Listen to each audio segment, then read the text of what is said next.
Hello दोस्तों, नमस्कार। स्वागत है आप सभी का एजुकेशन मंत्रा में।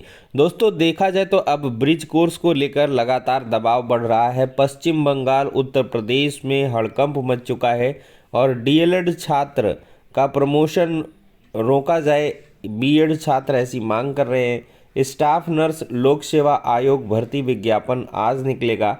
52,699 पदों पर पुलिस भर्ती विज्ञापन सूचना और सीटेट 2023 ख़त्म हो चुका है। यूपी ट्रिपल एस सी पेट होने वाला है। तो इन सारी अपडेट्स पर हम चर्चा करेंगे, लेकिन इसके पहले एक छोटी सी इन्फॉर्मेशन। आज हम बात करने वाले हैं यूपी ट्रिपल एस सी पेट 2023 की बेस्ट बुक के बारे में, जो चक्षु पब्लिकेशन की है। अगर इस पुस्तक की खास बात करें तो इस पुस्तक में सभी टॉपिक को कवर किया गया है। 2200 से अधिक महत्वपूर्ण बहुविकल्पीय प्रश्न रखे गए हैं और 6 सॉल्व्ड पेपर रखे गए हैं। दोस्तों, ये पुस्तक आपको ऑनलाइन और ऑफलाइन दोनों मोड में अवेलेबल कराई गई है। ऑनलाइन के लिए लिंक डिस्क्रिप्शन बॉक्स में प्रोवाइड की गई है। ऑफलाइन के लिए किसी भी नज़दीकी बुक स्टॉल पर कांटेक्ट कर सकते हैं। इतना ही नहीं, चक्षु पब्लिकेशन की तरफ से संपूर्ण गाइड के अलावा एक प्रैक्टिस सेट की बुक भी आती है, जिसमें आपको 1950 से अधिक महत्वपूर्ण प्रश्न और 20 प्रैक्टिस सेट प्रोवाइड किए गए हैं। तो देर किस बात की है, चक्षु पब्लिकेशन की इन बेस्ट बुक के साथ अपनी प्रिपरेशन को बूस्ट करें और सफलता पाएं। दोस्तों, देखा जाए तो 28 जून 2018 को गाइडलाइन जारी करते हुए भारत सरकार का जो राजपत्र है एनसीटी ने जारी करते हुए उत्तर प्रदेश सहित विभिन्न समस्त राज्यों में बीएड छात्रों को भी प्राथमिक यानी कि 1 to 5 में सम्मिलित कर लिया। लेकिन एक कंडीशन रखी गई कि उन्हें अपनी सर्विस के 2 साल के भीतर ब्रिज कोर्स करना अनिवार्य है। अब दोस्तों, देखा जाए तो कई ऐसे स्टेट हैं जहां पर ब्रिज कोर्स नहीं कराया गया। न स्टेट की गलती है और ना छात्रों की गलती है। सीधे से देखा जाए, जो कह ले लेट लतीफ़ी है वो एनसीटी की तरफ से हुई। एनसीटी ने इन 5 सालों में ब्रिज कोर्स का जो प्रारूप है उसको डिजाइन नहीं किया और ना ही इसके बारे में बताया कि कब कैसे किस प्रकार से कराना है। जबकि राज्य सरकारें इंतज़ार करती रह गई कि एनसीटी की तरफ से इसका करिकुलम जो है वो फ्रेम किया जाएगा और क्या पाठ्यक्रम में रहेगा क्या नहीं रहेगा, इसकी डिजाइनिंग का काम एनसीटी करेगी। लेकिन ऐसा कुछ नहीं हुआ। उत्तर प्रदेश के छात्र जागरूक रहे। इन्होंने पहले ही हाई कोर्ट में याचिका दायर कर दी थी कि एनसीटी ब्रिज कोर्स नहीं करा रही है। इन फ्यूचर हमारे ब्रिज कोर्स को लेकर के, हमारे वैलिडिटी को लेकर के कोई अगर याचिका डालेगा तो हम कैसे क्या करेंगे। तो इस पर माननीय जज साहब ने एक आध बार नोटिस भी जारी किया था और राज्य सरकारों ने कहा था कि भाई एनसीटी ये काम करने वाली है, एनसीटी करेगी तो हम कर देंगे। तो इस प्रकार से मामला एट लास्ट जो है फाइनल हुआ। लेकिन जज साहब ने एक बड़ी अच्छी टिप्पणी कर दी थी कि जो भी छात्र ब्रिज कोर्स नहीं कर पाए हैं तो उनमें इनका कोई भी दोष नहीं रहेगा। अगर ऐसे किसी ग्राउंड को लेकर कोई याचिका उत्तर प्रदेश में आती है तो वो स्वतः खारिज मानी जाएगी। तो ऐसे में ब्रिज कोर्स को लेकर बीएड छात्रों को जो स्पेशली 69,000 में सिलेक्टेड हैं उनको ज़्यादा परेशान होने की आवश्यकता नहीं है। लेकिन एनसीटी का फैसला जो है आपको थोड़ा सा इंतज़ार में लेना पड़ेगा। देख सकते हैं दोस्तों, पश्चिम बंगाल में एक्शन, यूपी में कब होगा ब्रिज कोर्स। तो पश्चिम बंगाल ने क्या किया है कि जो भी पूरे प्रदेश के ऐसे बीएड छात्र हैं जिन्होंने ब्रिज कोर्स को नहीं किया है उनका आंकड़ा मंगाया है। अब तरह तरह की अटकलें लग रही हैं कि इनको बाहर कर देंगे। कुछ का कहना है कि नहीं, इन्होंने आंकड़ा इस वजह से मंगाया कि इनका जल्द से जल्द ब्रिज कोर्स करा दिया जाए। ये बहुत सारी चीज़ें हैं। तो चलिए देखते हैं, निकट भविष्य में खुद ही क्लियर हो जाएगा। तो बीएड डिग्री धारकों ने लखनऊ बेंच में कैविएट भी डाल दी है। तो सुप्रीम कोर्ट आदेश के बाद तरह तरह की चर्चाएं उड़ रही हैं। ऐसे में 69,000 भर्ती में बीएड के आधार पर चयनित लखनऊ के एक शिक्षक अनुराग पांडे ने हाई कोर्ट की लखनऊ बेंच में कैविएट याचिका दायर कर दी है। कोर्ट से अनुरोध किया है 69,000 भर्ती मामले में बीएड की अर्हता को लेकर कोई याचिका आती है तो हमारा भी पक्ष सुना जाए। तो बीएड अर्हताधारी शिक्षक इस बात को लेकर परेशान हैं कि सुप्रीम कोर्ट के आदेश के एक सप्ताह बाद भी उनके ब्रिज कोर्स को लेकर कोई हलचल नहीं हुई है। तो अब दोस्तों देखा जाए तो हजारों की संख्या में बीएड अर्हताधारी शिक्षक भी शामिल हैं, लेकिन नियुक्ति के 2.5 साल से अधिक समय बीतने के बावजूद गाइडलाइन के अनुसार एनसीटी मान्यता प्राप्त किसी संस्था से ब्रिज कोर्स नहीं कराया गया। दोस्तों देखा जाए तो पहले चरण में 31,277 और दूसरे में 36,590 शिक्षक क्रमशः अक्टूबर और दिसंबर 2020 में नियुक्ति पा चुके हैं।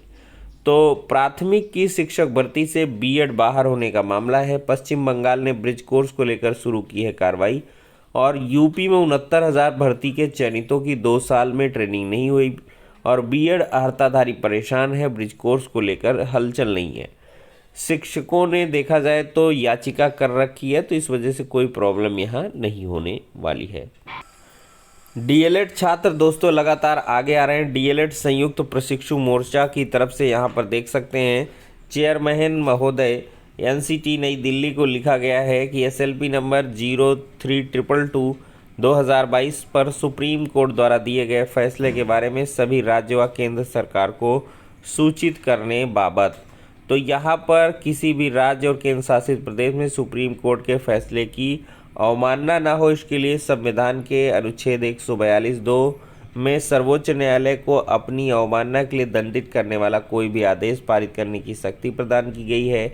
न्यायालय की अवमानना अधिनियम 1971 के अनुसार न्यायालय की अवमानना का तात्पर्य किसी न्यायालय की गरिमा और उसके अधिकारों के प्रति अनादर प्रदर्शित करना है। तो सुप्रीम कोर्ट ने अवमाननाओं को गंभीर कृत्य माना है। अतः सुप्रीम कोर्ट के फैसले के बारे में जल्द से जल्द सभी राज्यों और केंद्र सरकारों को जो है सूचित करने की कृपा करें। इसी प्रकार से दोस्तों अखिल भारतीय बेरोजगार प्राथमिक शिक्षक संघ नई दिल्ली की तरफ से भी 21 अगस्त को सेम लेटर चेयरमैन महोदय एनसीटी नई दिल्ली को लिखा गया है और इसमें भी दोस्तों कोर्ट के आदेश को जल्द से जल्द लागू कराने के लिए एनसीटी को लगातार लेटर लिखे जा रहे हैं। दोस्तों देखा जाए तो बहुत जल्द एनसीटी की जो नई गाइडलाइन है वो भी आ जाएगी। अब उसमें क्या रहेगा ये देखना बहुत ही धड़कनों को बढ़ाने जैसा है। बहुत सारे छात्र लगातार परेशान हैं, लेकिन दोस्तों आपका इंतज़ार बहुत जल्द खत्म होने वाला है।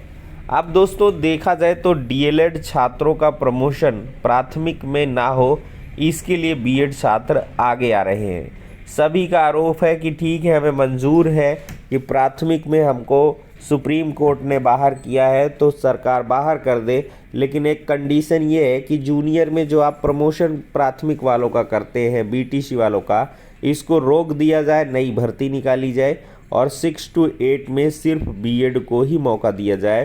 क्योंकि स्पेशली देखा जाए तो बीएड के छात्र अपर के लिए जो है तैयारी करते हैं, उनके प्रशिक्षण में भी ये रहता है। तो अगर जो है बीटीसी वाले सिर्फ 4th सेमेस्टर में ही ज्ञान लेते हैं 6 to 8 का, तो 6 महीने में कैसे पारंगत हो सकते हैं। और उसी का तर्क देते हैं कि हमारा 1 to 5 में कोई गैप रख रहा है तो वो ब्रिज कोर्स के माध्यम से आ जाएगा, तो इतनी समस्या क्यों है। तो डीएलएड छात्र भी प्रमोशन के लिए परेशान हैं और उनका कहना है कि हम जो है 1 to 8 की ट्रेनिंग लेते हैं डीएलएड में, हमारी 4th सेमेस्टर में टीचिंग भी लगती है, पढ़ाई भी हमारी 6 to 8 की कराई जाती है, तो हम किस प्रकार से बाहर हो सकते हैं। हमारा पक्ष मजबूत है और बिल्कुल सही बात है, पक्ष मजबूत है, लेकिन बीएड के छात्रों का ऐसा कहना है कि प्रमोशन पर रोक होनी चाहिए। और दोस्तों देखा जाए तो नियमावली में पहले से ही नियम संशोधित कर दिया गया है कि अब जो भी होगा वो प्रमोशन के जरिए होगा, कोई डायरेक्ट रिक्रूटमेंट 6 to 8 परिषदीय प्राथमिक विद्यालयों में या परिषदीय स्कूलों में नहीं होगा।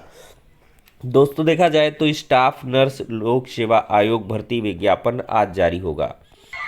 दोस्तों महिलाओं के 2069 और पुरुषों के 171 पदों पर यूपीपीएससी करेगा भर्ती। ऑनलाइन आवेदन करने वाले और परीक्षा शुल्क जमा करने की अंतिम तिथि 21 सितंबर है। स्टाफ नर्स भर्ती के लिए आज से आवेदन शुरू होगा, तो जो भी भाई संबंधित हैं वो लोग जो है विज्ञापन जरूर देखें।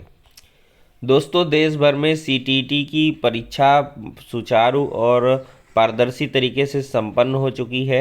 80% छात्रों ने सीटीटी की परीक्षा दी है। और दोस्तों देखा जाए तो सीटीटी की बात करें तो बीते सालों की अपेक्षा पेपर आसान रहा है, ऐसा प्रिया शुक्ला और श्वेता का कहना है।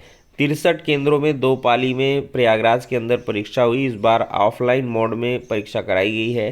35,000 परीक्षार्थी इस परीक्षा में पंजीकृत थे। दोस्तों देखा जाए तो 52,699 सिपाहियों की भर्ती के लिए कार्यदायी संस्थाओं से मांगे आवेदन।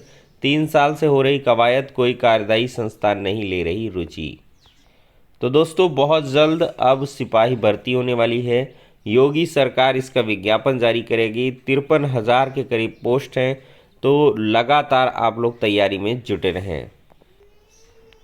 दोस्तों बात रही यूपी SSSC पेट की, तो 30 अगस्त के पहले आप आवेदन ज़रूर कर लें। और आपका जो एग्ज़ाम के बारे में आप पूछ रहे हैं, तो आपका एग्ज़ाम अक्टूबर नवंबर में आराम से हो जाएगा। अक्टूबर में पूरी संभावनाएं हैं एग्ज़ाम को कराने की, लेकिन अगर थोड़ा बहुत बढ़ता है तो नवंबर महीने में हर हाल में हो जाएगा। तो इन चीज़ों को ध्यान में रखकर आप लोग तैयारी करते रहें।